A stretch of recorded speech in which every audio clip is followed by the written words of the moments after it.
This is an undisputed fact on Capitol Hill. Members of Congress use non-public information that only they have to make incredibly profitable stock trades. It makes some lawmakers sick of the place. Yeah, everybody talks about this place being a dadgum swamp. It's not a swamp.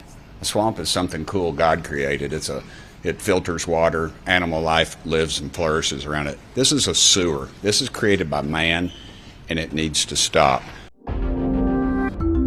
It's natural to say if someone is making stock trades with non-public information, isn't that insider trading? Thanks to an SEC technicality, it's not. But bipartisan rank-and-file members are pushing to make that illegal. It's well known that one of the most prolific traders on Capitol Hill is Speaker Emerita Nancy Pelosi. Thanks to some extraordinarily well-timed investments by her venture capitalist husband, the family is worth an estimated $278 million. That's why one of the bills to ban stock trades and ownership is called the Pelosi Act. That she's got access to information just like other members of Congress that the public doesn't. And technically, that's not insider trading. So it probably isn't illegal, but it ought to be. And we ought to ban it. Holly is correct. Even if members of Congress are making stock trades with information they obtained because of their position, that's probably not insider trading. The SEC defines an insider as company officers, directors, or 10% stockholders, or anyone who possesses inside information because of their relationship with the company. It also applies to people who get a tip. The trade must also be based on material, non-public information. That includes changes to forecasted earnings, loan defaults, mergers and acquisitions, and new product announcements, to name a few. Members of Congress get a lot of information we don't get, but it doesn't necessarily relate to specific companies. It has details on industries, the economy, and intelligence about world events. It's still far more intel than the average American and even some stockbrokers have, but based on that SEC definition of an insider, they're technically on the outside. And if they get information that pertains to a specific company, it often has to do with official government actions like a new contract.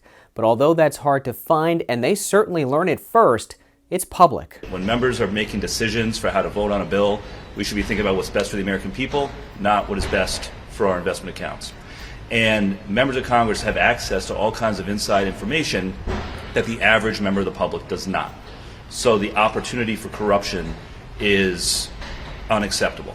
Members in the House and Senate are both continuing their push to get a stock trading bill approved. There's the Pelosi Act and the Restore Trust in Congress Act, which prohibits members of Congress and their families from owning or trading stocks and other securities. Neither of these bills have gotten beyond the first steps of the legislative process. Congresswoman Sarah Jacobs stated, "As one of the richest members of Congress, if I can co-sponsor the bipartisan Restore Trust in Congress Act to ban members of Congress and their families from owning and trading individual stocks, then every member should too." Jacobs is worth an estimated $86 million thanks to her billionaire grandfather who founded the tech company Qualcomm. By the way, this is the argument against a congressional stock trading ban. This is a free market and we are a free market economy. They should be able to participate in that.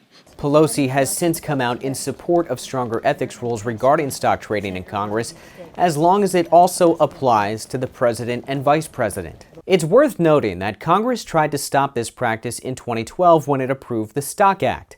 They passed rules to prohibit members of Congress from making trades based on information they receive on the job.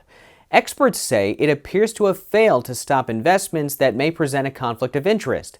But it does require disclosures for trades over $1,000, and that has helped the public see exactly how entangled some members are in the markets. I'm Ray Bogan for Straight Arrow News. For more unbiased reporting straight from our nation's capital, download the SAN app.